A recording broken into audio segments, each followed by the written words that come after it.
Ählinizə salam. Ählinizə salam. Ählinizə salam. Ählinizə salam aleyküm. Mening adım Maksat. Mening adım Maksat. Mening adım Maksat. Mening adım Maksat. Siz Bilmek Yaxşı kanalımda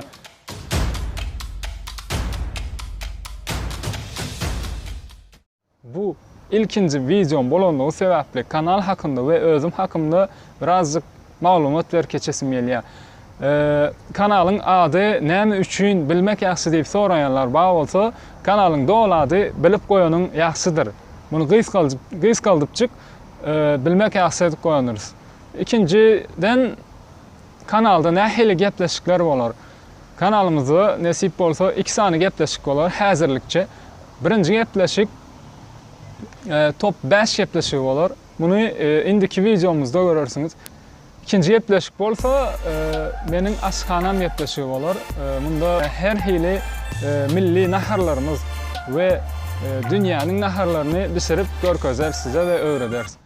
Ve bulardan başka hem şu an Türkiye'de yerleşen Türkiye'deki dükkanlar aylanırız, köçede vloglar. Yani dükkanlar aylanıp bahalarını, zatlarını görkezlerim size. Bu ilkinci videom bolanlığı için birazcık kıskarak olur. Video gönlünüze yaran olsa kanalımıza ağza olmayı ve like koymayı unutmayın. Nesip olsa videolar çıkar ve bulardan başka hem sürpriz ya soğuk videomuz olur. Onu geçirip göreyim ben. Kategori gerekli soğuk vardır o tayda. Böyle görüşeceğiz. Hoş, sağ olun.